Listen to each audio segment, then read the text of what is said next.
Hey, and welcome into the Big Ten Huddle. We appreciate you being here as we are brought to you by FanDuel. It's spooky weekend in the Big Ten as Halloween is coming up. Ooh, it's upset city, and we are getting, not really. I'm picking, I don't even know if I'm picking an upset this week or not, but it is going to be a great weekend of Big Ten football. Once again, our Big Ten football Week 10 preview and predictions is here. We're going to talk through all 6 Big Ten games, give our position battle that we'll be watching in these games, and then also let you know who we think we win, who will win, and why. And I got my main guy with me once again for spooky weekend in the Big Ten. It's Zach Guggenheim. Boo! Listen, I'm not sure we're picking any upsets for the Big Ten, but we certainly are picking upsets for the SEC because they're about to be spooked the day after Halloween.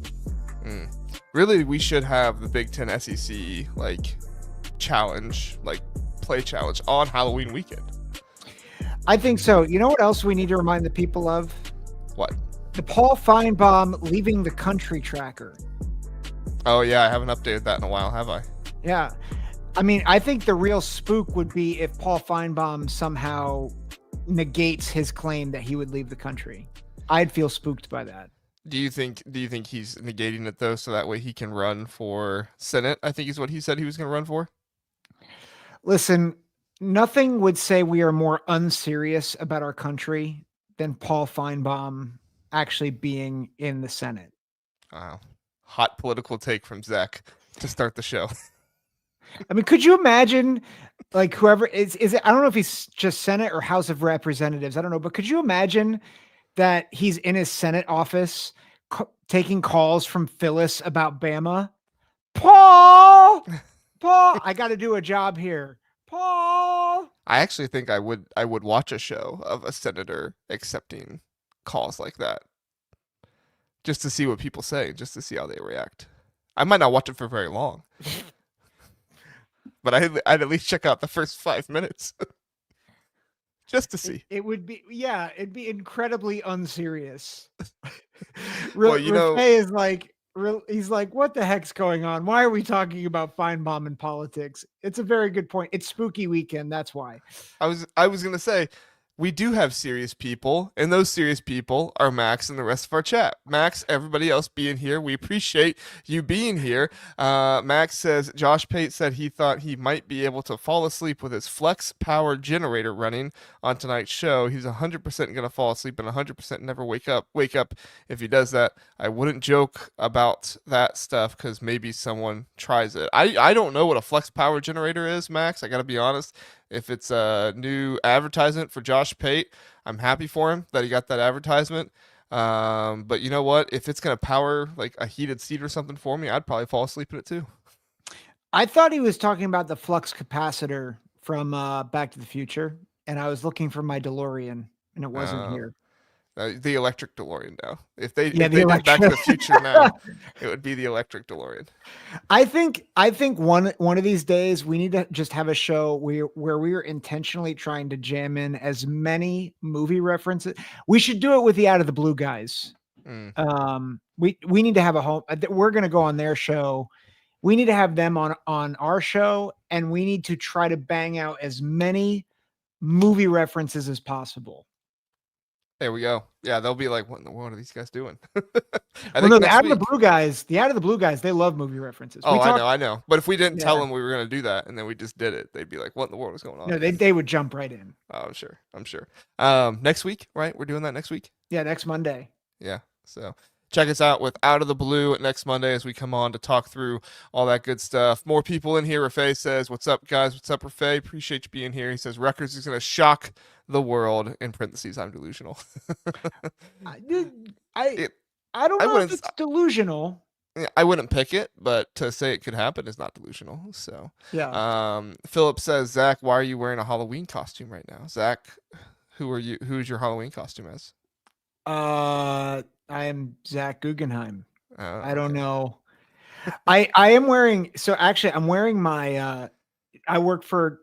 I think most of you guys know I work for a ministry called Disciple Makers, and we got swag this summer, and this is my staff shirt. Nice. So I'm representing my people. Very good. Very good. Well, we've officially used the first 5 minutes to talk about all kinds of nonsense. So we will finally talk about the football that is going on this weekend, with game number one being Purdue at Michigan on FanDuel. This game has Michigan favored by 20.5. We have a few different 20 spreads in this one. So, interesting weekend for a lot of big spreads in the Big Ten. But Michigan at home favored by 20.5. The over under set at 49.5. Zach, Michigan coming off a win against Michigan State. Bryce Underwood has been much better at home than he has been on the road. Purdue, heartbreaker that they lost to Rutgers. That was probably their best opportunity to get a Big Ten win this year, but going up against Michigan, maybe Michigan gets a little sleepy in this situation. We'll see. I'm not going to predict it. If I'm giving away spoilers here, I'm going to predict Michigan to win. But, Zach, what are your thoughts on this game, and what position battle are you paying attention to? Well, before I go into position battle, there is smoke that Justice Haynes was walking around with a boot and possibly has a broken foot. So I think that would be big news, but Jordan Marshall's also looked really good. Yes, but he's been breaking off big time runs too. So yeah, Haynes has been the better back. He's been the more consistent back. But Marshall, like we're high. We've been high on Marshall. Marshall's very good. But that is just something to keep an eye on.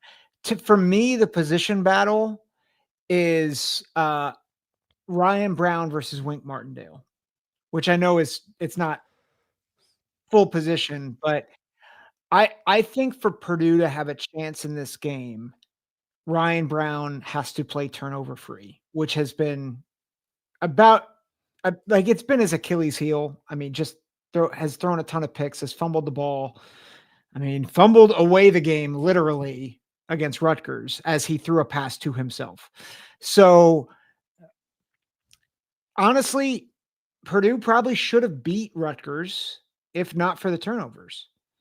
And I think for Purdue to have any shot against Michigan, which I don't think they have much of one, he's got to play turnover free. Enter Wink Martindale being blitz happy, right? Does he use those blitzes well to exploit Ryan Brown, or does Ryan Brown take advantage of some of the aggressiveness and hit some big plays? I think that's, to me, the matchup of the game. Yeah, this is going to be an interesting one with Ryan Brown and his mobility and how the Michigan defense reacts to it. I have full confidence in the Michigan defense, but for them to go up against a more of a playmaker quarterback like this, and even if it isn't Ryan Brown, say something happens with an injury that he doesn't play in this one, you still get Malachi Singleton, who is a dynamic quarterback as well. I don't think there's been much of a drop-off when Ryan Brown has been out and Malachi Singleton has played, so either way, I think it's going to be an interesting matchup there. The matchup I'm looking for in this one is going to be the Purdue run defense versus this Michigan running game. As you noted, Justice Haynes could possibly be out. Sharon Moore did say that we'll see what happens for the game coming up, so he did not deny that Justice Haynes was injured, but he did seem to give some credence to that, so we'll see what happens. I do have confidence in Jordan Marshall, though. He's been good this season, but a safety on this Purdue team that's been a little unsung, Zach, and you tell me, we talked about him in the preseason. You tell me if you remember why we talked about him or not, because I did not until I searched his name, and I was like, holy cow, we did talk about him. Taj Rael. Do you remember us talking about Taj Rael? Vaguely.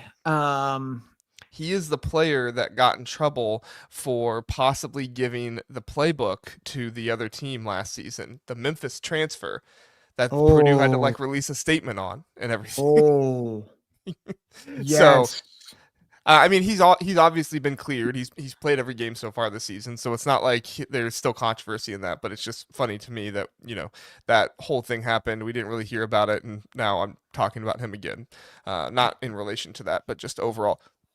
Excuse me, he has been their best run stopper in the secondary, and Purdue is actually a pretty underrated run defense this season. I mean, I'm not going to say that they're anything spectacular, but if you look at the yards per game numbers, it's not good. They've let up over 100 yards per game in 6 of their 8 games so far this season.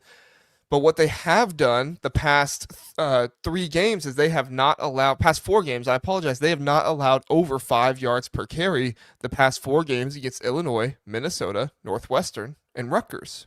All teams that run the ball pretty well. Rutgers was the one that had the highest at 4.64. The other 3 did not have an average of over 4 yards per carry. So while they are gaining a lot of yards on this Purdue team by running a lot, they're not exactly being super consistent with picking up yards down the field because they are having to run the ball a lot against this Purdue team, which does go into play if you are blowing them out, like Illinois kind of was. Minnesota was not blowing them out, and Northwestern had them shut out, but it wasn't a blowout. They pulled ahead there, and it was 19-0.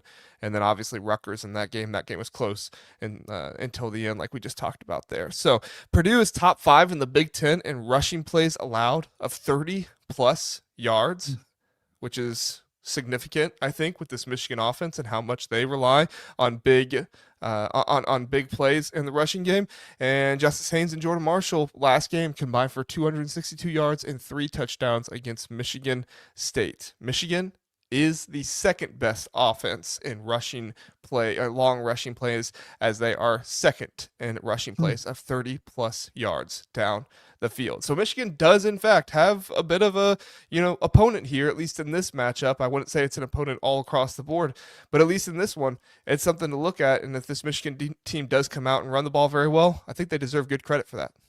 Oh yeah. Yeah. And I think, again, we joked off season that Purdue, they don't have specimens. They are better, and it's a reminder that the bottom of the Big Ten is better than people give it credit for, right? Like they're still not good, but Purdue of last year is not Purdue of this year. And I think we need to recognize that. Like similar, like I think we've probably unfairly made fun of Wisconsin for, well, not made fun of. I think we've lambasted Luke Fickell for how poor Wisconsin is. But like Wisconsin still has pieces on that team and units on that team where you're like, it's not terrible, right? Like the whole program is in a dumpster right now, but like it's not like it's not like Purdue a year ago. And I think we just have to keep reminding ourselves of that Purdue is improved, but they have a long way to go. But that doesn't mean that Purdue can't come out and shock anybody. Like I think we said in the beginning of the season, it wouldn't surprise us if Purdue shocked somebody. I'm not picking that today. No, I'm not picking it either. I think Michigan is rounding into form.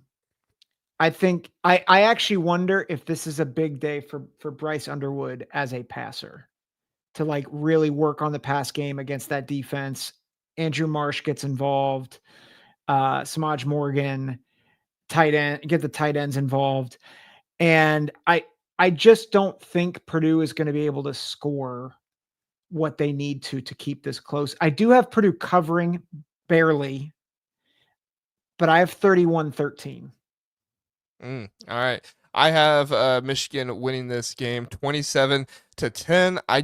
I've not seen Michigan come out and just completely blow out a team. Even that game against Washington, when they blew them out, they let teams kind of stick around there at the beginning of the game. And then obviously the run game takes over toward the end when the other team is tired and they've kind of beat them down. So I can definitely see that happening again. But I would not be surprised if this is a game where it's 10-7 at halftime or something. I think Michigan is probably going to get up ahead further than that because they're going to be more motivated. They're at home. They're a team that's working hard right now. And as we know, Sharon Moore gets his guys ready by the end of the year. So I wouldn't be surprised at all if it's, maybe 14-0, 17-0 at halftime. But we also need to recognize that sometimes Michigan gets out to slow starts and they pull ahead at the end of the game, and that works out. It's the same score as if you pull ahead at the beginning of the game, but it's definitely something that we need to keep track of. Rafe is in near agreement with me, says 27-14 Michigan.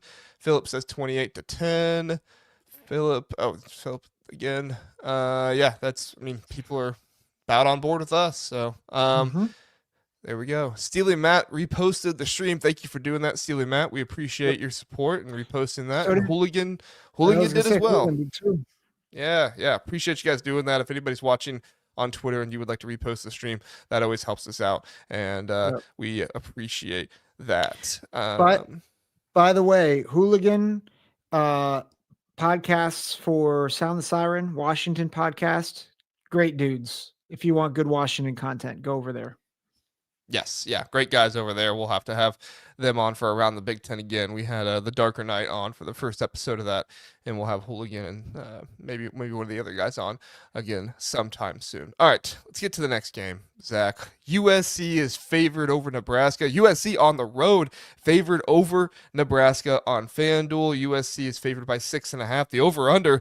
A lot of offensive explosion looking like in this game is set at 59. High. Yeah, 59.5 for this one. It's not quite over 60, but definitely a game that it looks like they think the offense is going to explode out there. So I'm excited to see this game. Jaden Mayava, how does Dylan Raiola bounce back? Didn't have a bad game, but just didn't have as much production as we've kind of been used to from him. Emmett Johnson has been spectacular the last few weeks. Not really against Minnesota, but before that, he's been really good lately with trying to, work more and be more of a workhorse back for this team. So I'm excited to see what this Nebraska team does. I'm also excited to see USC coming off the bye, see how they respond. They just went through a heartbreaking loss against Notre Dame. They're on the road again this time. USC has struggled on the road this year, losing to Illinois, losing to Notre Dame. Those are not bad teams to lose to, but if USC wants to come out and have an 8-9 win season, they're going to have to win some of these road games. We'll see if they can get it done here, as they are favored by almost a touchdown. Zach, what are your thoughts on the game, and what position battle are you watching? So I think that the position unit that matters most is really the whole offensive line and Dylan Raiola against the pass rush. Well, really just the defensive line for USC. Because I think if Emmett Johnson can be effective and the offensive line can give Dylan Raiola time, then I think Nebraska has the firepower to match USC. Now, I think in our last video, someone said Nebraska has firepower. Yes, they do. They have a lot of good wide receivers. Hunter, a lot of good wide Key, receivers. Barney is a good one. Yeah. Barney, yeah. I mean, they've all been good, and Hunter in particular has been dynamite this season. But I think the danger is if they can't operate in structure and has to be, Mahomes Jr., I just don't see a way that Nebraska competes in this game. I think USC has been very explosive. And while I think Nebraska has been good defensively, I also don't think they've played anybody near the caliber of USC offensively. Nebraska has not, you're saying? Yeah, Nebraska hasn't. And I just wonder if Nebraska gets, if they go in a rut 2, 3, 4 possessions where they don't score, I can see where USC gets up quick and Nebraska kind of never gets back in it. Yeah, those are good thoughts, good analysis there. I'm checking the pass defense of Nebraska really fast because they have had a very good pass defense this year, but I know somebody referenced the possibility of it being similar to like Washington last year. Remember how Washington had a really good pass defense last year, but they faced like Iowa and I don't know, another team that didn't have very good, like Michigan. Those were like two of the teams they faced, so it kind of helped their rankings there. Cincinnati has a good pass offense. They faced them the first of the year. They're ranked number 17th in the nation right now. Yep. Michigan, that was early on in the season, but Michigan with Biff Poggi. Yep. So Michigan State, at Maryland, at Minnesota Northwestern. Yeah, probably your best pass offense in there is probably Maryland facing them, and they did give up 250 yards, 1 touchdown, no interceptions in that one. But still, like you said, they've been a very good pass defense this season. I think that for USC, if they're going to get the win, I think they have to do what you were talking about there and not let Emmett Johnson be the focal point of this offense. If USC is going to win this game, it's going to come down to Dylan Raiola winning them the game. And while Dylan Raiola has won games for Nebraska late in the game, Northwestern, Maryland, a couple of those games, that is looking like a good situation for him. This is also a USC secondary that does have a good amount of interceptions on the season. The Northwestern game for Dylan Raiola was the first game since Houston Christian that Dylan Raiola had less than 30 dropbacks in the pocket. He has been dropping back over 30 times in every single game except for Houston Christian. So they have gone to not putting as much on Dylan Raiola's shoulders, which I think is good. I think that's smart. But if USC gets ahead, if they're up 14-0, 10-0, whatever it might be, even if they're not stopping Emmett Johnson, you might see this Nebraska team have to focus on the pass more, which I think sets up well. Even though Dylan Raiola has a very high adjusted completion percentage, he's top 5 in the Big Ten. He also is top 5 in the Big Ten in interceptions, and he has thrown 6 interceptions in his last 5 games. And you know who USC has, don't you, Zach? Jaden Mayab. Oh, you're talking about corners? On defense, no, Bishop Fitzgerald. Yeah, Bishop Fitzgerald. I'm so locked in on the passing attack for both teams, and I'm not even thinking about. But Bishop Fitzgerald, yes. No, he leads the nation right now. He's tied leading the nation in interceptions on the season. 5 interceptions for Bishop Fitzgerald this season. So he's been a star for them. Kamari Ransby's been kind of playing in the slot. The cornerbacks have kind of been the talking point of the USC defense not being as good, but the safeties have been good for them. 2 interceptions against Michigan, 2 interceptions against Purdue, and then he had 1 interception against Missouri State as well. So little boomer bust so far this season. It's not like it's been consistent with every team, but this is definitely something to be on the lookout for. Yeah. One thing just to note, like people are saying that Cincinnati's pretty good as a pass offense. They are 4th nationally in pass efficiency and 8th in yards per pass, but their passing offense is actually ranked 71st in pass yards per game and 68th in completion percentage. So like there are good things about their passing attack, but their full volume of passing is not there necessarily. I just think it depends on how do you rank a pass offense? Do you rank by efficiency or do you rank by pure production? Well, I think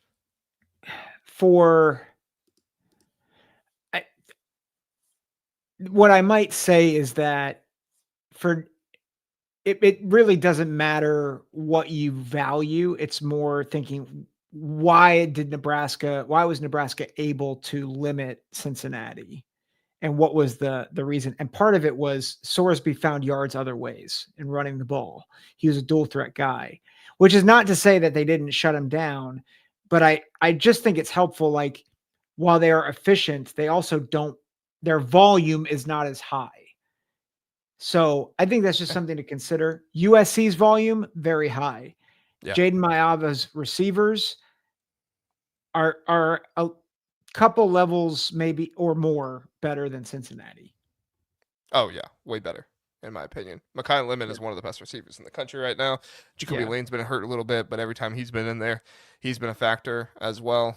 You got one of the best receiving duos in the Big Ten, if not in the nation, right there with those 2 guys. So my other question that I want to see from USC, and feel free to answer if you'd like, Zach, but I want to know which USC defense are we going to get, because the USC offense can come out and have a fast start, and if they do, that's really good for them. But this USC defense was actually really good at stopping the run so far this season. Remember Michigan, the game that everybody points to and says Michigan isn't good because of it? They only allowed Michigan to have 109 yards rushing in that game. Yes, it was without Justice Haynes, but still, USC bullied Michigan in that game. Against Illinois, Illinois had 171 rushing yards, but only 1 touchdown. That was the best any team has rushed against USC this season. And once again, USC was on the road. And USC also had a number of players that were kind of sick in that game. It's not an excuse, but it is something to reference. And so who knows, what kind of team are we going to see?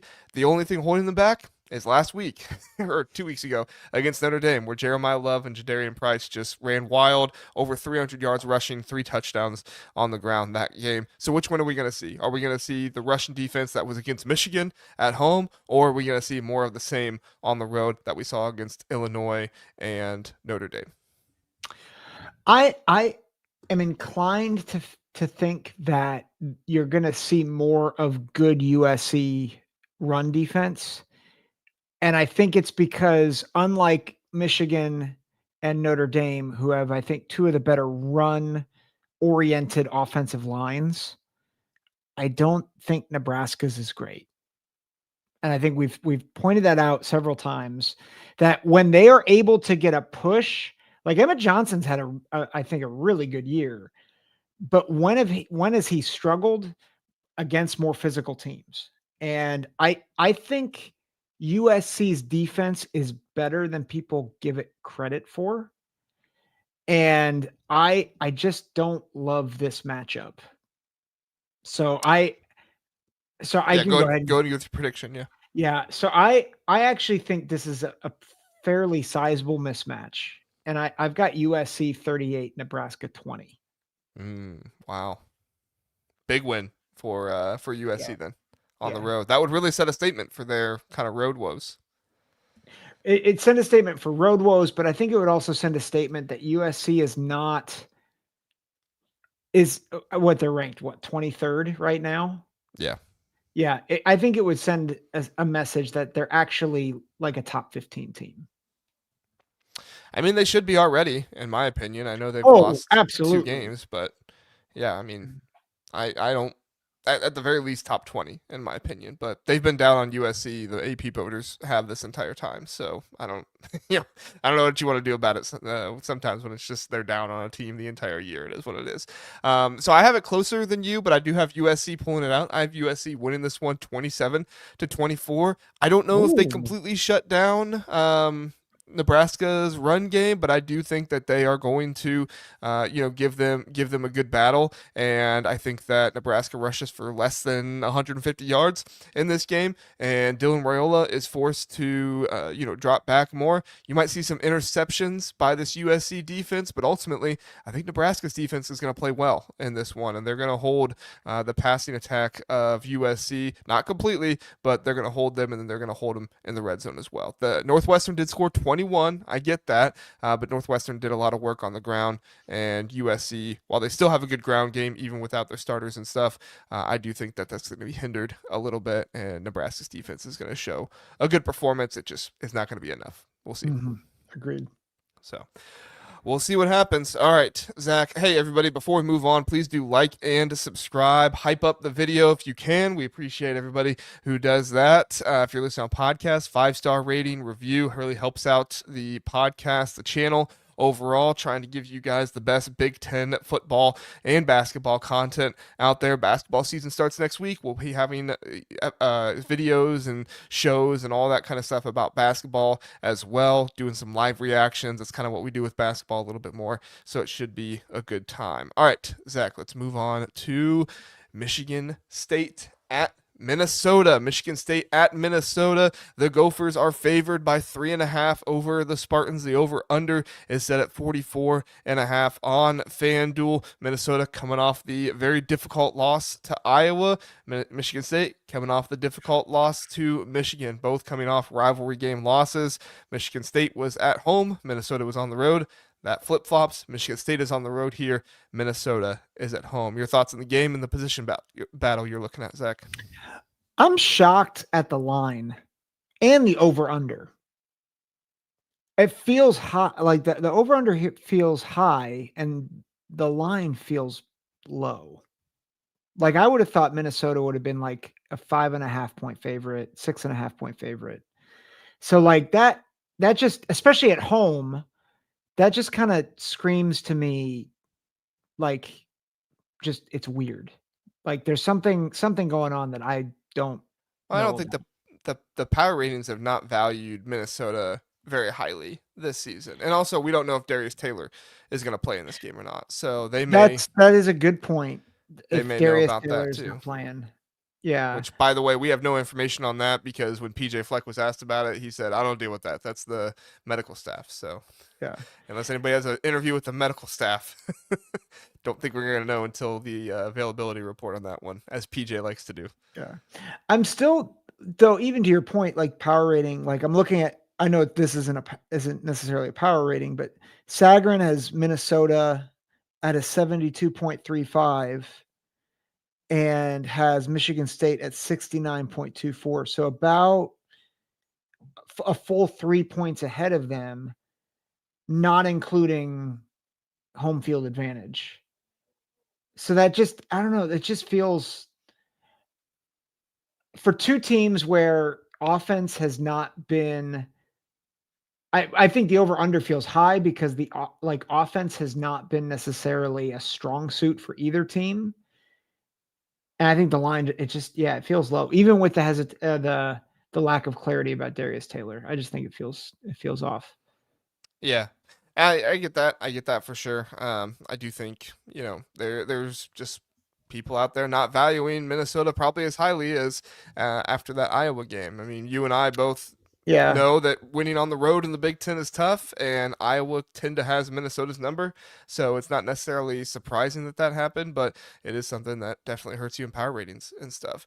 The position battle I'm going to be on the lookout for in this Michigan-Minnesota game is going to be the Minnesota defensive line versus the Michigan State defensive line. Michigan State has more offensive line issues. Rahel Stanton went out in the game against Michigan, so they're continuing to switch things up there. I mean, it's been a mess for this Michigan State team on the offensive line so far this season. Not only has it been a mess with how they've played and how much pressure they've allowed to get on their quarterbacks, but they have had three different people play left tackle for this team. They've had two different people play left guard. Thankfully, they've had the center all year long, Matt Golbin. So that helps, but still only so much when you have two different people playing right guard and three different people playing right tackle as well. Rustin Young played right tackle a little bit last game, and then he had to come in and play right tackle when Connor Moore had to move over to left tackle. But even Rustin Young has played left tackle some this season as well. So it's been a whole lot of mixing things up and very difficult to try and build chemistry, try to build camaraderie with this team. And meanwhile, this Minnesota defensive line has been good this season. Anthony Smith is a really good pass rusher. He leads the Big Ten in sacks right now. But, Zach, it could be fool's gold a little bit, as Anthony Smith has only 3 sacks in the last 4 games, and it was all in one game. Do you know who all 3 of those sacks were against? I'm gonna guess Nebraska. It was Nebraska, yes. So, I mean, if they can take away Aiden Child's legs and really contain him and not allow the RPO game action to get going, then Minnesota obviously is going to shut down this Michigan State offense. But even if the RPO game is going, Aiden Childs hasn't really been super accurate. At one point in that Michigan game, he was 3 of 12. So some of it's pressure, some of it's also just Aiden Childs. I feel like he's trying to do too much. So this is going to be an interesting one. I mean, it's not going to be national coverage or anything because it's a 3-5 and a 5-3 team there, but we'll have to see how it plays out. Any thoughts on that position battle there, Zach? I mean, you had Minnesota defensive line versus Michigan State offensive line, and that's what I had. And I think, going back to that Minnesota Nebraska game, Nebraska had 36 rushing yards against Minnesota.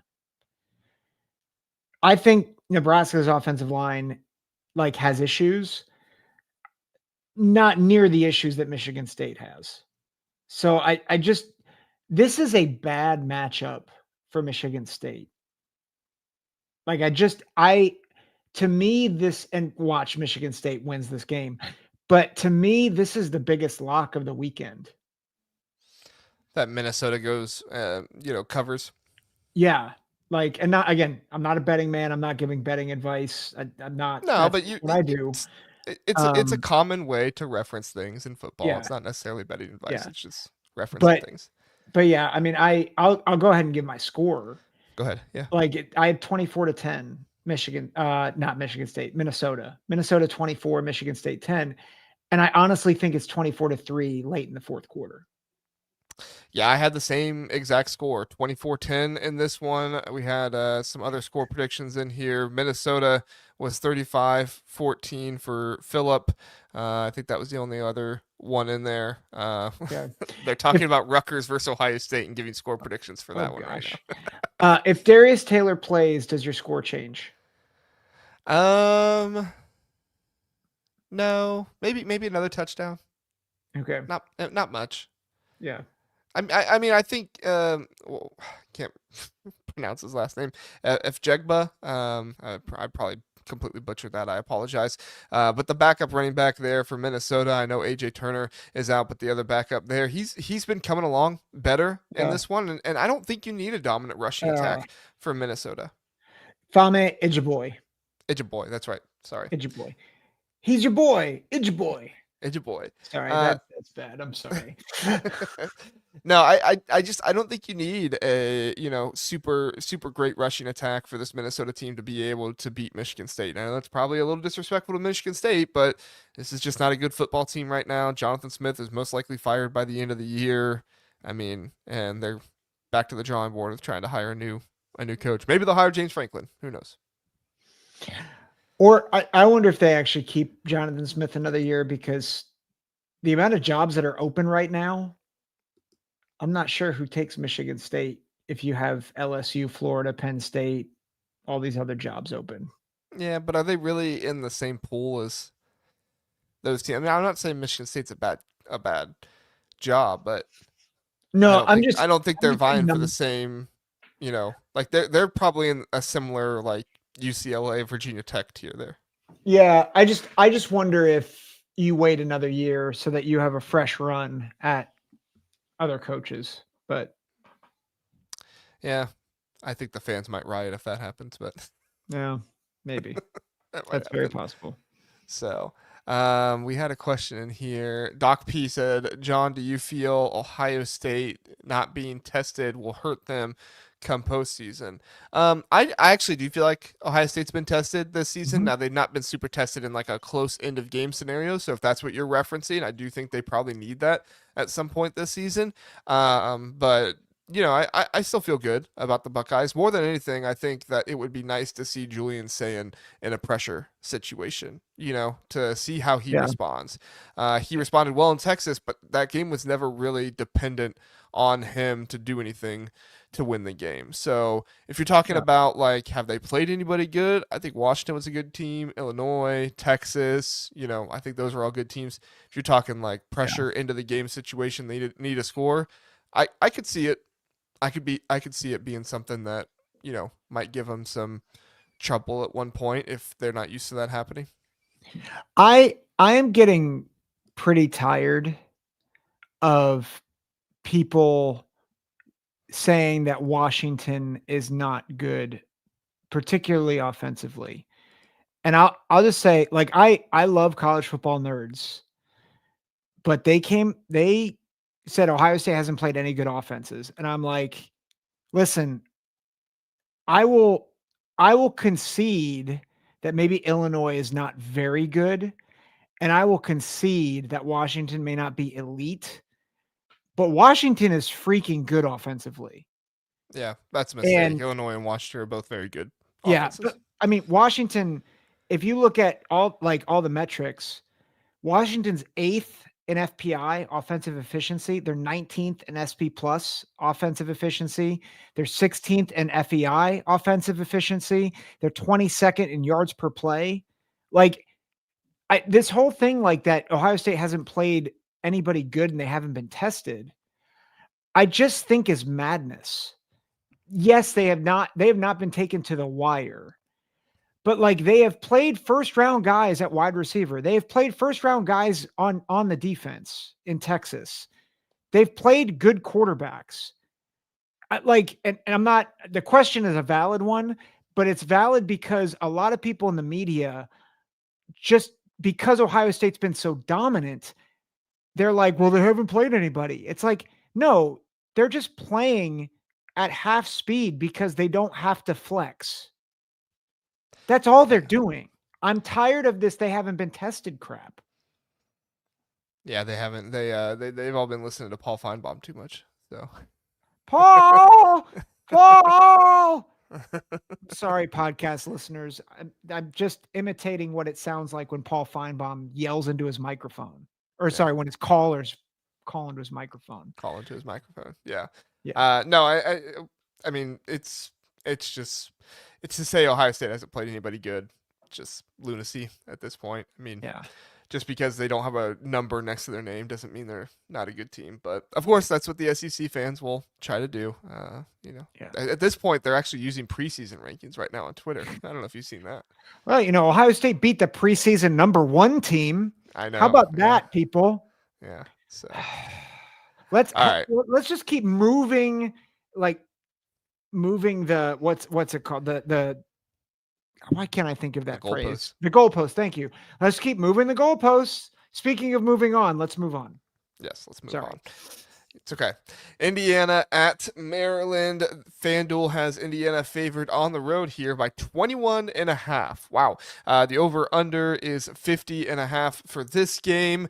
Maryland, they were on a bye last week. Last we saw them, they had a tied game in the fourth quarter against UCLA at UCLA. UCLA drives down the field in about a minute, maybe less than a minute if I'm remembering correctly, kicks a field goal, wins the game, and Maryland goes home sad after another fourth quarter debacle.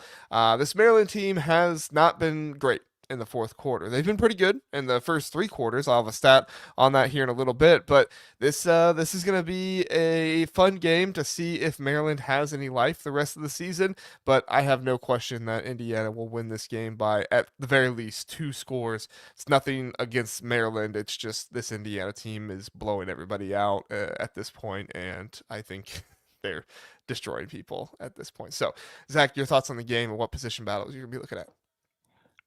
I'm going to push back on you a little bit on that one. I'm not picking the upset, but I would be hesitant to be that confident because Maryland has pieces that can actually disrupt what I think is an elite Indiana team. Okay, go on. I think the defensive line is Stewart and those boys are really good. And I think if Malik Washington has a day, I think there could be some drama in the fourth quarter. And remember, Indiana, they who's the player they lost? I had it. Kellen Wyatt. They lost Kellen Wyatt. Aiden Fisher's dinged up. He's coming back though. He's coming back, but he's dinged.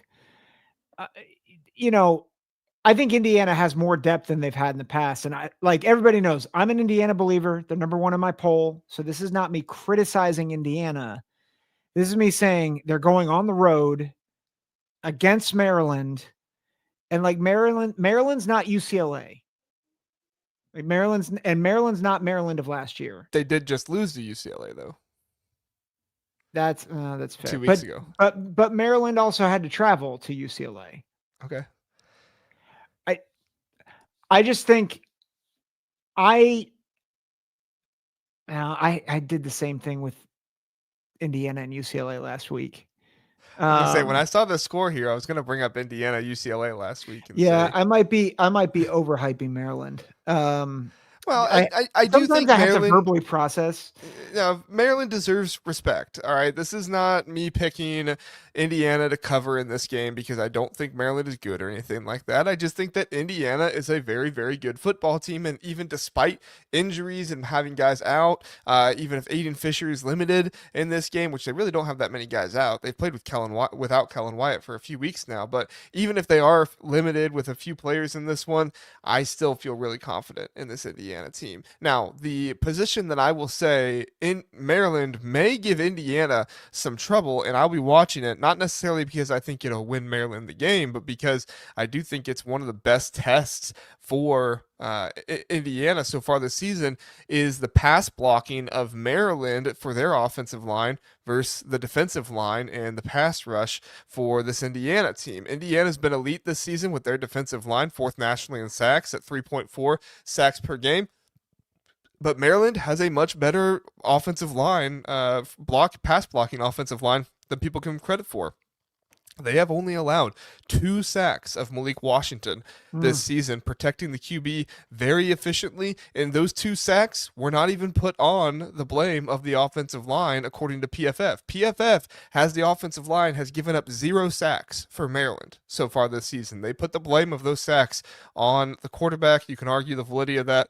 I get that, but this Maryland offensive line has had quietly a very good season. They have a sophomore center who was a former defensive lineman recruit, Michael Hershey. He's from Pennsylvania. He has been excellent this season, only given up 3 pressures so far this season. For a center with how many inside pass rushers there are right now, that's pretty doggone good. And so I'm excited to see what he can do. I'm excited to see what this Maryland offensive line can do, and if they're going to push back against Indiana at all, and how Indiana will respond against a very good pass blocking offensive line. And lastly, I will say we need to give the offensive line coach, Damon Warblewski, some credit, and we also need to give Hal Hunter, the offensive tackle and tight end coach, credit this There you season go. as well. I talked about Hal Hunter to begin the season. I said, this is really interesting. They have a tight end coach / offensive tackle coach. Like, it's really interesting. I don't know a whole lot of teams that are doing this, but Hal Hunter has been good with coaching these offensive tackles. Ratrell Perry has been a nice addition there at left tackle, and then obviously the interior of the offensive line as well. I can get into more defensive line stuff for Indiana, but do you have anything to say on the Maryland offensive line, Zach? Well, for one, Michael Hershey from Pennsylvania. Do we know if he's any relation to the Hershey's Chocolate Company? I have no idea, but that is a great question. He's from Spring Yeah. Grove. Is Spring Grove near Hershey? I'm gonna do research. There you go. Mr. Pennsylvania over there will let us know.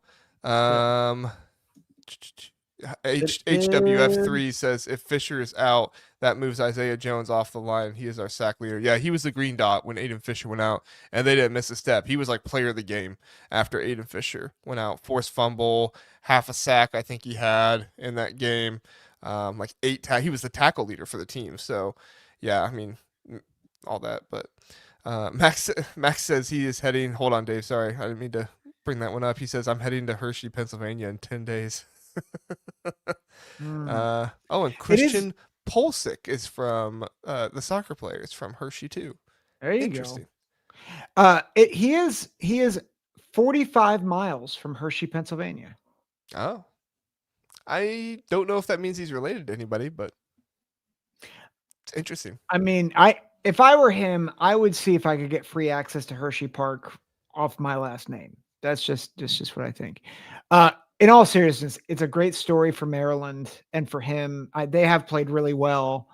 My position battle is similar in, I think it's Malik Washington versus the depth of Indiana's defense.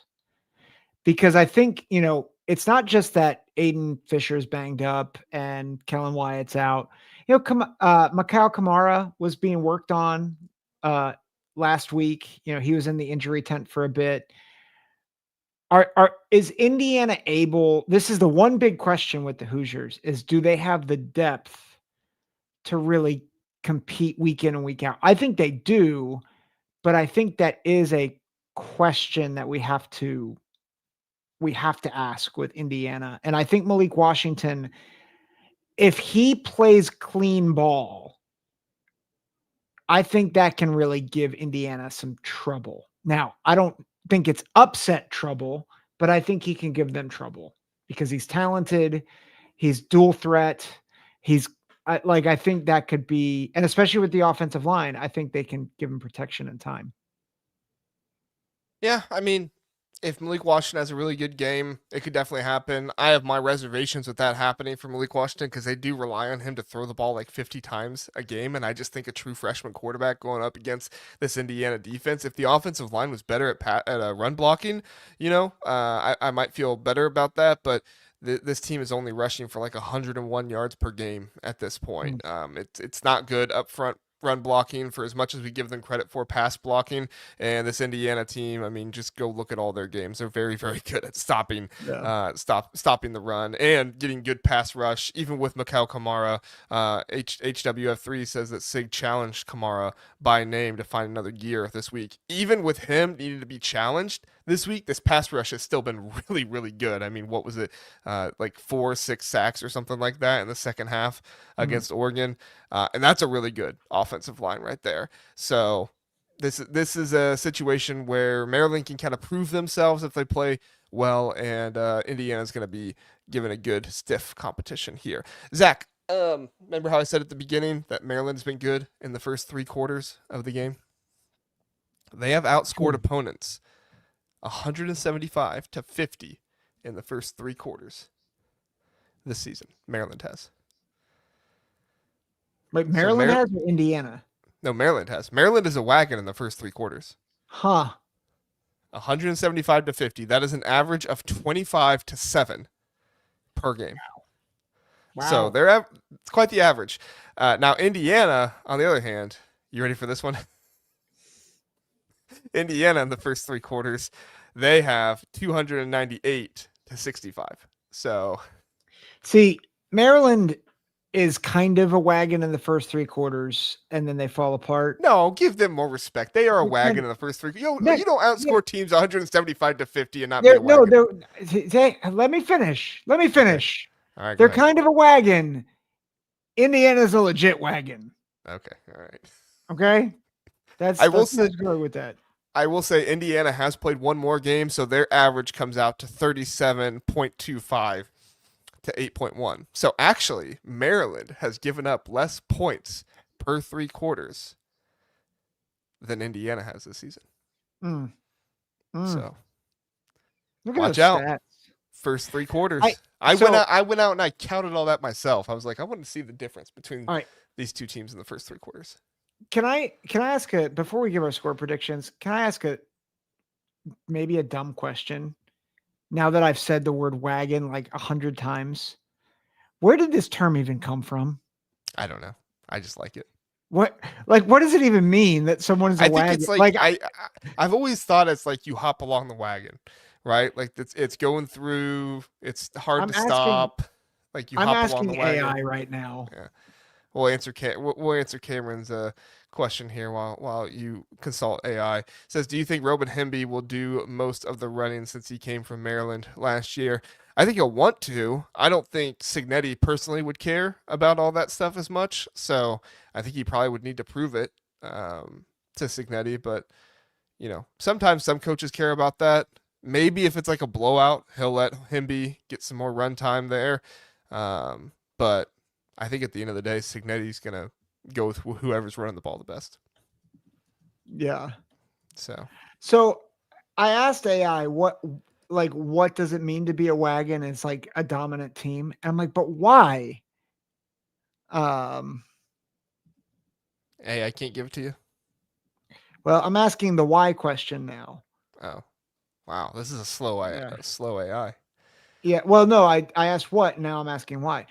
Okay, an old-fashioned wagon rolling down a hill is difficult to stop.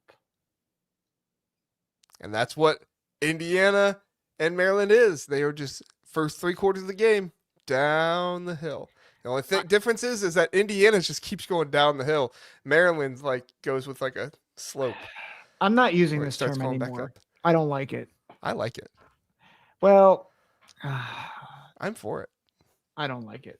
I kind of like it because you don't. Yeah. Indiana's going to win 31-20. That's my pick. Andy says 56-7. Trying to see if we had any more back here. Does not look like. Oh, Rafe has 42-10. Philip has 42-7. I have in this one Indiana 35-10. Maryland actually has stopped teams a little bit at home this season. So I know 35, it's like, oh yeah, they stopped them. But, you look at Philip really wants the Fire Loxley segment to come back. Well, that normally happens when they lose. I have been disciplined to not bring it back. But if they go 4-8, it might come back. If they go 4-8, he's fired. Yeah. If they go 5-7, he's probably staying. Yeah. So we'll see. I think they probably go 6-6 still. Maybe. I mean, I'm not confident in them beating anybody. I'm also not super confident in them losing anybody but to Indiana. So, I mean, at Rutgers and at Michigan, it stinks that they're away. yeah. Because I think that. But it's not a cross country travel, so it's not as bad. Yeah. Yeah. So, all right. Anything else on this? Or are we moving on? I'm retiring the word wagon, at least for my personal usage, but we can move on. Okay. Before we move on to the next game, we do want to let you know to watch Big Jeff's Insights on Thursday night, 9 p.m. Premieres every Thursday night at 9 p.m., or you can catch it on podcast the next morning at 6 a.m. over on Apple, Spotify, all those different places. Big Jeff went through his overrated, underrated of the top 25 based on recruiting rankings and talent. He's now going to do that for the Big Ten this season and deem which teams so far this season have been overrated or underrated. And then, of course, he's going to get to his 5 picks of the weekend as well. Only 6 games this time, so chances are if your team's playing this weekend, he's probably going to talk about it and pick it. So there you go.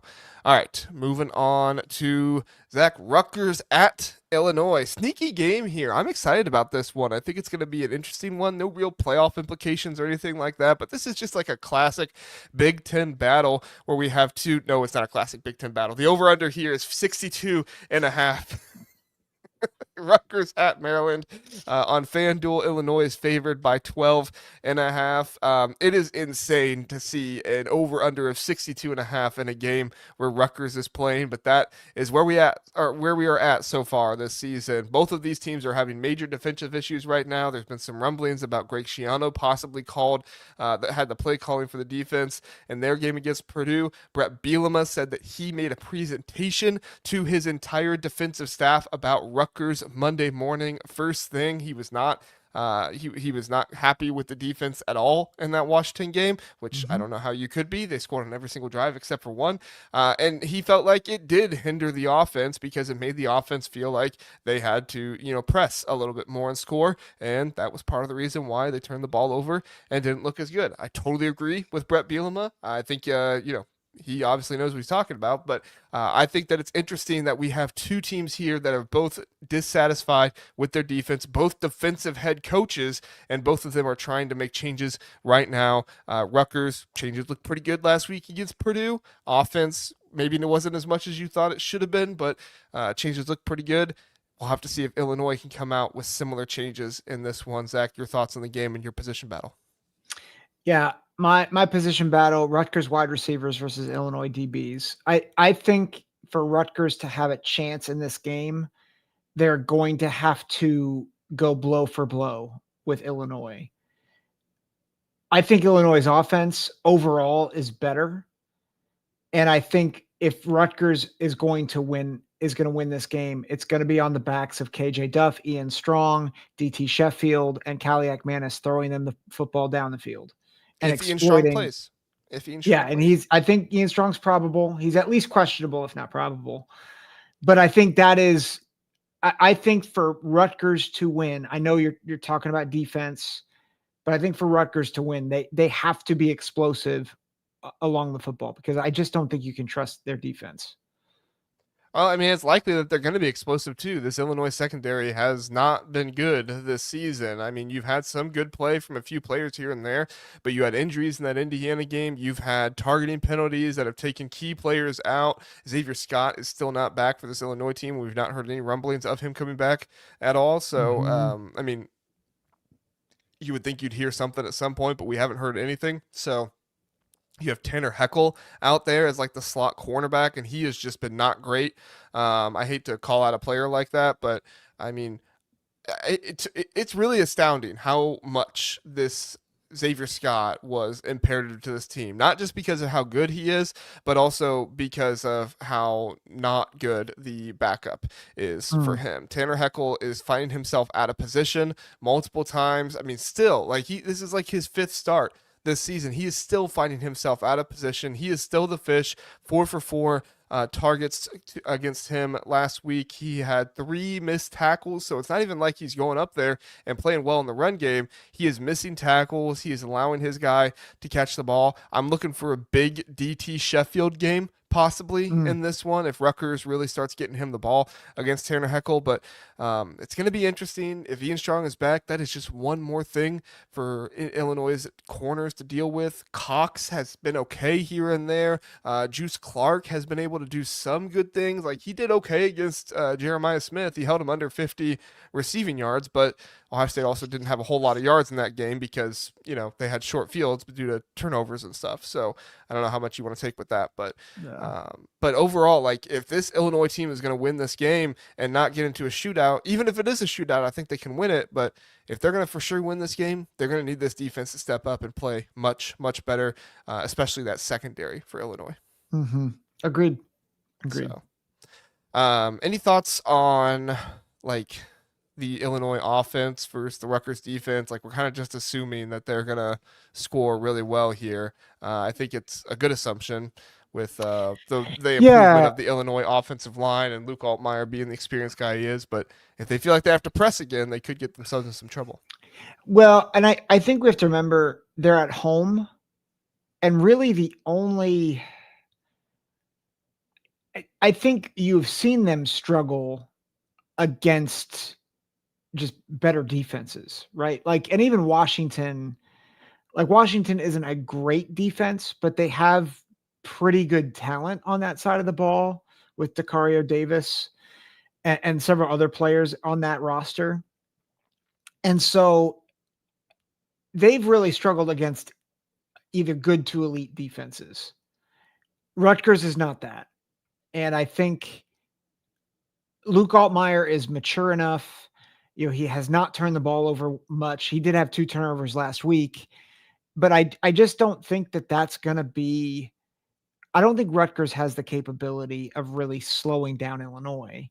Now, all the Illini fans listening right now are saying, "No, Zach, don't pick Illini," because I curse them all the time. I just want to remind you that last week was the only time this season that I have picked Illinois and been wrong. I'm picking Illinois 37-24. Very, very similar to mine. You have 1 point off for mine, which is 38-24, Illinois. I think that Illinois is going to respond in this game. I think you're going to see a lot of good offense. I think Hank Beatty could have a really big game in this one. I think they're going to go to Khalil Valentine. He's been the best running back on this team, in my opinion, and I think the offensive line is not going to be challenged too much by this Rutgers defense. I'm not trying to disparage Rutgers. I like this Rutgers team. I think they're an exciting team. KJ Duff with what he did, please curse them. But I don't. Even last week with them holding Purdue to 24 points, I still do not, super trust this defense. And I think I'm going to have to trust this defense before I pick them beat a team with as good of offense as Illinois. Yep, I agree. So, and listen, we're going. I'm not trying to curse anybody. I'm just saying that's how we see it. And by the way, we did not talk about our picks ahead of time. So like that's 2 now that we've been either dead on or 1 point off. So yeah, we're just that much thinking alike. So yeah. Dave's pretty close to us. He has Illinois winning 35-21, so a little bit more scoring for Rutgers there, which I do not think is a bad pick. Rutgers definitely could score in this game, like I said. And then Andy has Illinois must have a statement win 35-24. All right, good stuff. And then super chat from Dave. Dave, appreciate that $5 super chat. JR, are you still doing the basketball show? If so, when does it start? Yes, we are doing the basketball show. It is going to come back. We'll probably do the lives like after games once football season is over. It's just really hard to do these lives and videos and everything for football and then also go live for basketball. The basketball lives will most likely come back once football season is over. But if I'm feeling up to it, I'll I might come on and do a live after some games here and there. I'll go live Monday night after the first day of games, just because that'll be a really fun time. So I might not go out live after the last one. I don't know when that game is, but I'll schedule it and you guys can see. And then I'll also go live every Monday morning to do power rankings. Kent might join me sometimes. I'm not sure. But I'll at least do power rankings myself because people seem to enjoy those shows. So That'd be unless fun. Zach wants to come on and do basketball power rankings.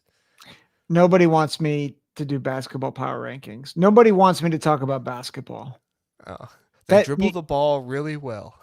That is the extent of my analysis on that. Be like, is the wood is it a wood court or is it rubber, asphalt? I'm not sure. Something like that. Philip says bro casual returns. Yeah. Kent's been really busy lately, man. His like all of his kids are in sports right now and everything, so it's just been harder for him to get on. But I know he enjoys coming on, so whenever we can get him on, we'll bring him on for sure. Yeah. So I think mornings always worked better for him anyway. So who knows? He might do it again. I will come on just to say hi to Kent and be a foil for the two of you. Nice. I will say, go follow the channel. JR's Big Ten basketball news on Twitter, because that's where I'll post like a few little like short cut up stuff of basketball stuff. So I need to try and get the link for that. I should have the link for that. I'll find the link for it here in the next preview and post it here in the chat. But go subscribe to that one because that's going to be where I post a lot of like singular basketball videos and stuff. Like I just posted an Illinois one with Mihailo Petrovic coming back over there the other day. So, all right, Zach, last game. Ohio State is favored on FanDuel by 20.5 over Penn State. The over-under in this game is 43.5. Zach, we thought this was going to be a 1-3 matchup early in the season. We thought this would be a 1-2. You know, this was supposed to be a huge game for these two. People were picking Penn State to beat Oregon early in the season. That did not work out. Now we are here. James Franklin is fired. Terry Smith is the head coach of Penn State. Ohio State looks like they have not missed a step. They are the number one team in the country. And it's feeling very weird, this game, because this game has always seemed to be a staple of two very good teams in the Big Ten for years upon years upon years. And here, when we find ourselves, it's going to be the last time we see this game in the regular season for a while. And Penn State has kind of fallen apart a little bit. They're still a very talented team. Drew Aller is out still. He's going to miss the entirety of the season, so they don't have their 5-star quarterback in him. But definitely a lot of motivation here for guys like Jim Knowles and other players who were from Ohio, like Chaz Coleman, the star freshman defensive edge for this team. So there's a lot to talk through with this game. Before we get into the position battles and stuff, Zach, just what's your thoughts on this game? Maybe get into Jim Knowles and his kind of return to Columbus in this one. What do you think? Yeah, this game is weird because I think if you look at the record and look at what has happened to Penn State, conventional wisdom says Ohio State wins big time.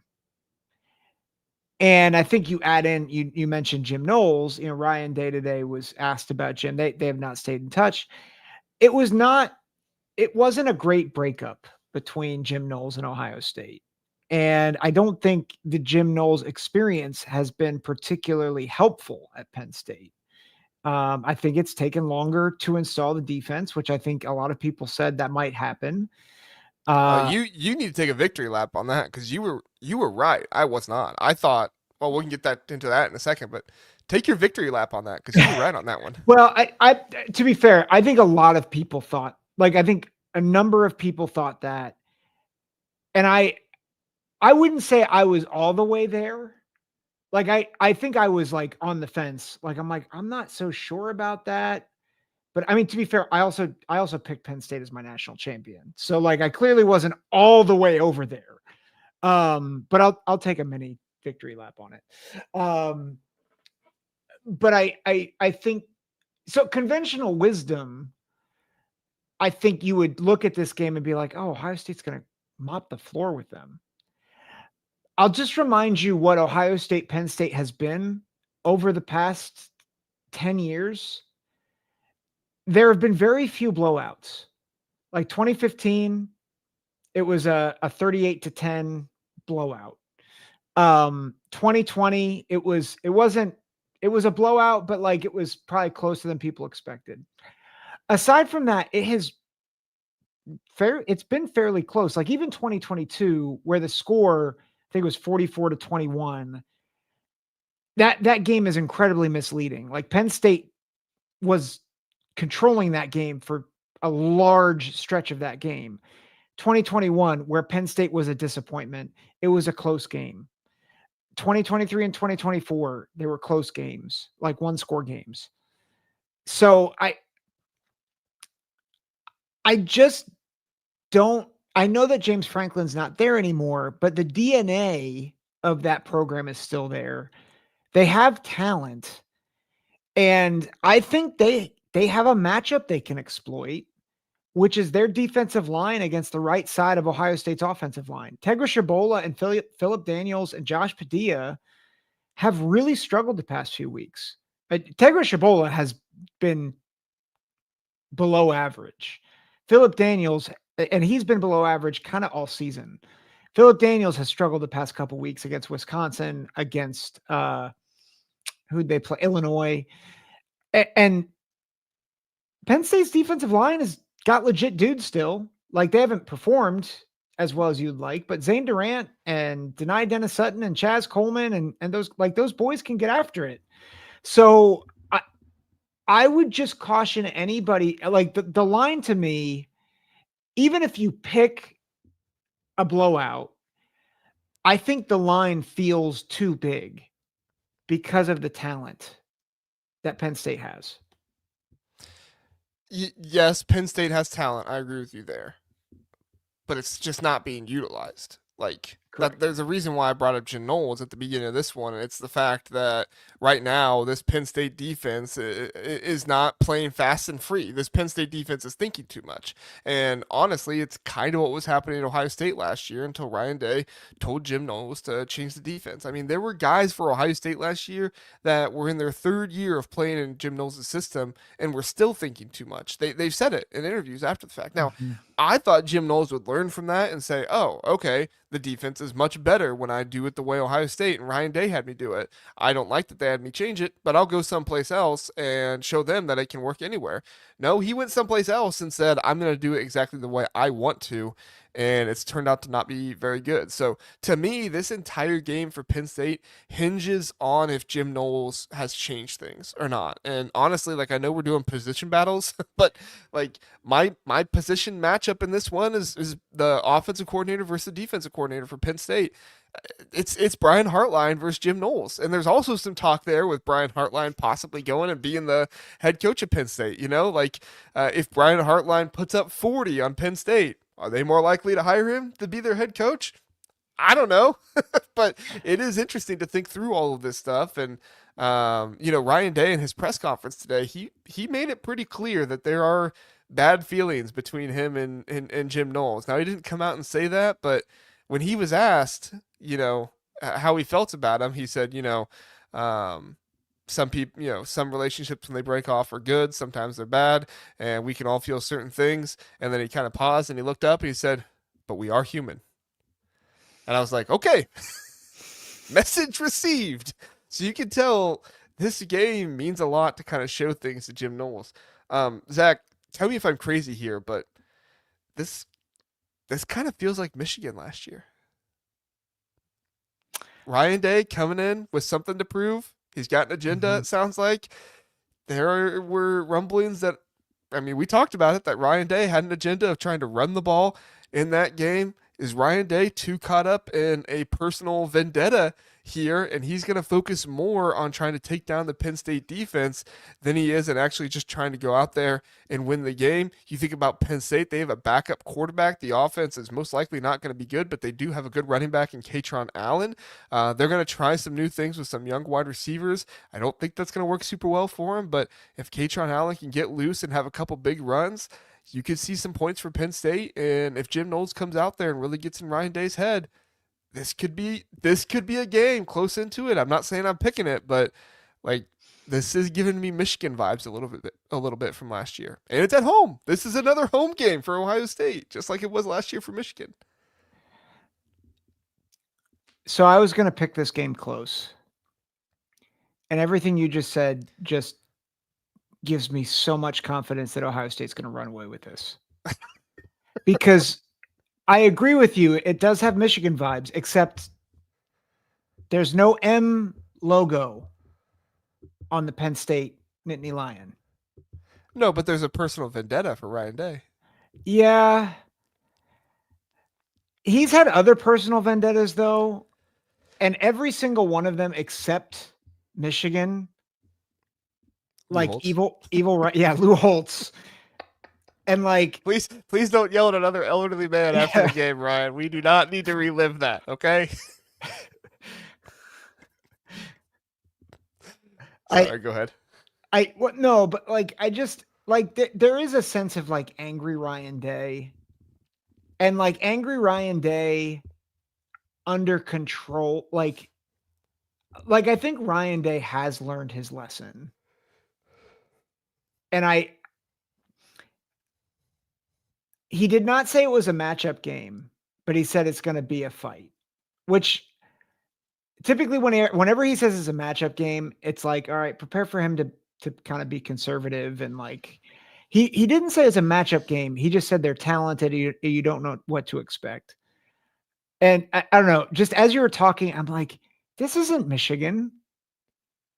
Well, and I think the difference between this and Michigan, right, is that Michigan, like Penn State has not beaten Ryan Day the past few years. And this is where I was going to turn it and say I'm actually going to pick Ohio State to blow Penn State out because this is not a situation where Ryan Day is in his head and Penn State's beat him the last 3 times or anything like that, and the fans are going to come picketing at his doorstep if he loses the game. Like, to me, this is one where Ryan Day just says we're going to let loose completely. We're not going to try to win this game in a certain way. I'm just going to literally throw Jeremiah Smith and Carnell Tate on streaks down the field every single snap, and if they're ever open, Julian Sain's going to hit them. Yeah. And stop it if you can, but I don't think you can. Yeah. Yeah. I'm off my score prediction. Yeah. I also think that the linebackers for this Penn State team are going to be so lost in the RPO that Ohio State's going to run in this one. Dom DeLuca is not a bad linebacker, but he's like a linebacker you want to play like 20, 25 snaps a game, right? Kind of come in for some relief, do some stuff. He is not the linebacker you want to be, your best linebacker out there. And I know Amari Farrell's out there too. So I'm not trying to say that he's better than Amari Farrell, but he's playing snaps like one of the best linebackers right now. And that's just not what you want. I think Ohio State's gonna really get after him with the RPO. Dave says, "Come on, JR. Ohio State has this easily. It's freaking Penn State with the Gophers are to Iowa. Penn State is to Ohio State." You read my mind, Dave. You read my mind. I mean, that's what I was gonna go to, is that Ohio State's not lost to Penn State like this. Penn State's got him a couple times. In fact, the last time Penn State beat Ohio State, Penn State had an interim head coach. Yep. Or at Ohio State. In Columbus, yeah. At Ohio State. I was going to say James Franklin beat him once, but sorry. Yeah. At Ohio State, there was an interim head coach. Yeah. So I still think that offensive line, defensive line thing is real for Ohio State, though, and I think that could give them problems. But I think you're right with the RPO. Like, I think they can mitigate that some with the RPO, because I think the linebackers will be lost enough where it's just not going to matter. And honestly, like, that's one of the things that I feel like Ohio State has done so well with their offense line. Like, they have some mean dudes up there. Luke Montgomery, Austin Seyerveld are good offensive linemen, but you can also mitigate Phillip Daniels and Taylor Shabola because of the RPO and what you can run, right? I mean, they are consistently running RPO where, fake it to Bo Jackson or whatever, and then you give it to the tight end or whoever's streaking across the side of the field. And I think, honestly, in this one, coming off a bye week, I think you're going to see the load of the carries go to the true freshmen, Bo Jackson and Isaiah West. Yeah. I think Ohio State's done with CJ Donaldson and James Peoples. You might see some of them, but I don't think you're going to see them be the workhorses like they were. Yeah. Bo Jackson already took over the number 1 running back spot. Yeah. So, all right.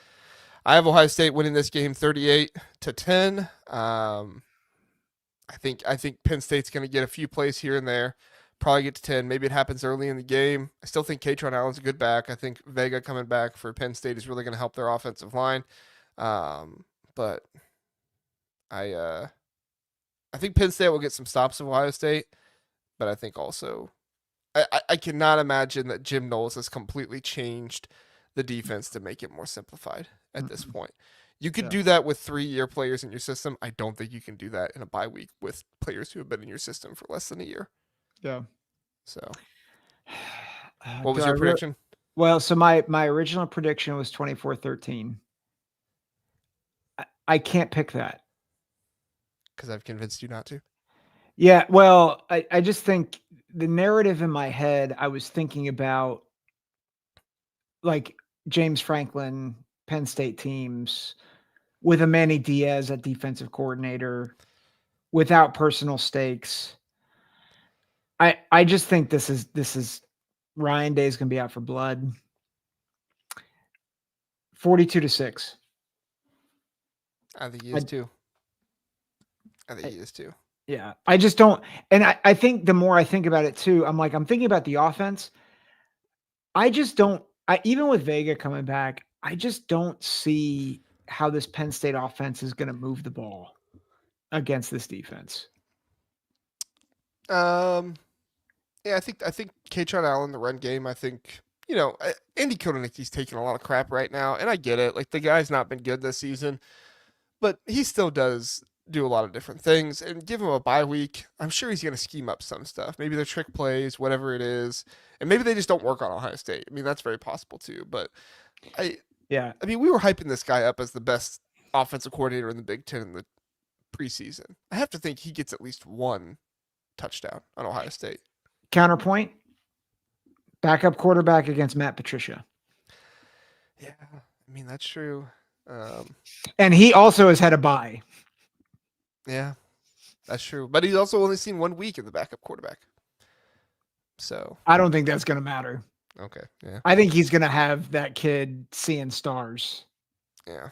Well, we'll see. What are the predictions here in the chat? We have Philip says 34-7, Ohio State over Penn State. Rafe says 50-7. Wow, for Ohio State over them. And then Joshua's in here. Appreciate you being here, Joshua. He says 34-17, Ohio State. Yeah. Sounds like everybody thinks Ohio State's going to cover or be close to covering. Yeah. I will say Ohio State has covered every game this season, so yeah, they're undefeated against the spread. I'll just say one other thing. If Ohio State does indeed blow out Penn State, and people keep comparing Alabama and their tough, gritty win against 3-5 South Carolina, preseason number 15, South Carolina. Yeah. And they say, so it just proves Alabama's greatness. I'm going to record a particular standalone video shouting from the rooftops how ridiculous that is that Ohio State doesn't get credit for beating 3-5 Penn State, who is preseason number 2. By the way, Penn State has more talent than South Carolina. So I just don't want to, I'm just preparing everybody now. I don't want to hear it. I will go nuclear on all these SEC hacks. They're getting pretty crazy with the hypotheticals right now. Did you see the hypothetical I reposted today? I did see it. I forget what it was though. He said that Florida State would beat every team on Ohio State's schedule. I mean, that's Florida just State had Ohio State's schedule, they'd be undefeated. I mean, that's just delusional. Yeah. I mean, that's just like, wow, we have insane. Really evolved our SEC hypotheticals here, that we have transitioned them to the teams that beat an SEC team as well. So 2025 Florida State, who lost to Stanford. They have one win in the ACC dating back to last year. They beat Cal at home. That's it. That's their only win in the ACC dating back to last year. Which, by the way, Zach, do you know who has the most wins or who has the best record in the SEC since last year? Is it Texas? Texas. The team that only won the Big 12 once in the past 2 decades. The last time they won the Big 12 before 2023 was 2009.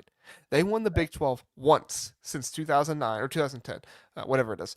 They won the Big 12 once since then. They got to the SEC. They immediately go to the SEC championship game. The next season, they have the best record in the SEC, 10-2. Next best is 10-3. But it's because Sark is such a genius, and he's brought them back. JR, don't you get it? Yeah, Because I don't get it. No, I don't either. I'm just, you know what I do get? SEC upsets. Yep. By Let's the do our way, SEC upsets really quick, and then we'll get out of here. By the way, Georgia's a fraud, and they're going to lose to the Gators this week. That's your upset? Yeah. Do you have a reasoning for that, like why that's going to happen, or just that Georgia's a fraud? I think it's just Georgia's fraudulent. Gunnar Stockton is not nearly as good as people think. Their defense is so mid. And Florida actually does have talent. So I think Florida wins. Okay. I think that Georgia's run defense is going to be too much for Florida, personally. Like, I looked at that game to pick it, but I definitely agree with you that Georgia is mid. I don't think an SEC team will defeat another Big Ten team in the playoffs this year. I think you're probably going to get 5 SEC teams and probably 3 Big Ten teams, unless Michigan or Iowa, maybe USC. If USC beats Nebraska and keeps winning, they could get there. But I don't think they get it at 9-3. Not with what they're ranked at, where they're ranked at now. No. But if there's only 3 teams in the Big Ten this year, I think those 3 teams, if it works out right with the playoff bracket, I think all 3 of them will be in the Final Four. Mm-hmm. So, my win is Mississippi State upsetting Arkansas. It's not a juicy one, but how is Arkansas favored? Because they're at home. Arkansas is favored by 4.5 in this one over Mississippi State, and Mississippi State is actually like they gave Texas a good game. Texas A&M only beat them by 3. Texas A&M lost to Florida, and then Florida fired their coach. That is like the ultimate. That is like the ultimate disrespect. We just beat you, but we're so dissatisfied with our coach. We're still gonna fire him. I don't know if it gets any more embarrassing than that. So I think Mississippi State, comes back and rebounds in this one. I think their defense is gonna hold Arkansas a little bit. Yeah, I don't fully believe in Taylor Green. So that's fair. Curly says Texas over Vanderbilt. Texas I think Texas is favored, aren't they? Yeah, by 2.5. Yeah. I told you guys that, and I'm not saying anybody disagreed with me, but I told you guys Sark is just James Franklin of the SEC. You know, who do you trust more though? Do you trust Texas or do you trust Vanderbilt? Honestly, I trust Vanderbilt more. I know that's crazy, but Diego Pavia. Which, like, Diego Pavia, I cannot even begin to describe how ridiculous it is how high people have him in the Heisman race right now. I really want Vandy to make the playoff and face off with either Ohio State and Indiana and just get boat raced. I just want to see it. I'm so tired of the hype. I guess that's a good idea. Would you rather Vanderbilt get boat raced or like Alabama get boat raced?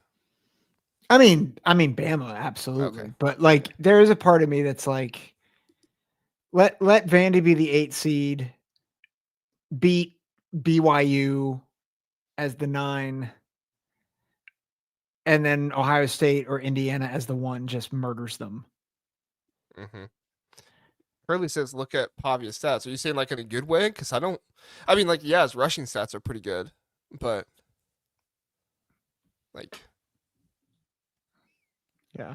Did you see this? Ryan Willie, by the way, thanks for being a member for 7 months. Mega donor backs Fickle and McIntosh at Wisconsin. Oi. Oh, he's saying not good. Okay. All right. Good. Gotcha, Curly.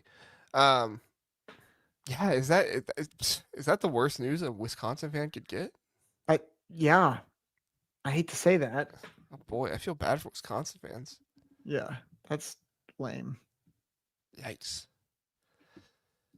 I mean, like I said, I think Fickle's a good coach. I do feel bad for some of the injury stuff and everything, but I just feel like he's lost too much. Like, Yeah, it's gotta be done. and like, I guess I would get it. Like, there are so many coaching openings, like we talked about with Michigan State earlier, that like you think you're not going to be able to maybe hire somebody as good with all these other coaching openings that are open. But man, I mean, when your first year was a worse record than the guy you took over for, and your record has steadily declined each year for 3 years. Mm-hmm. Man. Oh, Ryan, how do you feel about that? Do you like that there's more money coming in, or Mm. yeah, yeah? Joe wants him to stay at Wisconsin forever. I get it, Joe. I get it. So, all right. Anything else, Zach? No. I think we're good. I think we've done our job. Somehow we managed to stretch 6 games out to hour and a half again. I thought, well, at least 6 games this week. We're never gonna just do an hour. We'll always go to an hour and a half. This is our pattern. Yeah, pretty much. Hey, so we do want to let you guys know what's going on. So around the Big Ten Thursday morning, you guys can catch that. Big Jeff's Insights Thursday night on YouTube, podcast Friday morning. You can catch that. Random like videos of certain teams and news updates and stuff like that from me during the week. So if you see something come up that's like not like a preview, then that's going to be something new from me. So you guys can catch that. And then Sunday night we will have, or Power Rankings Saturday night, and then Sunday night we will have our regular show where we do the recap and then the AP poll reaction. But then Tuesday night, instead of just doing a preview, we will do a college football playoff rankings reaction. It won't be live during the rankings show because my kids are not going to be in bed by then. But we will do like a live that night at 9 o'clock where we go over the college football playoff rankings, and then we'll do our previews for all the games right after that. So make sure to keep everybody updated there. All right. Zach, anything else before we get out of here? No. I hope you all enjoy Halloween, and I hope you enjoy the first November of college football. First November games of college football. We're almost there. That we are. It's gonna be a good time. All right, everybody. Thanks for listening. Thanks for watching. Have a good one. We'll see you next time.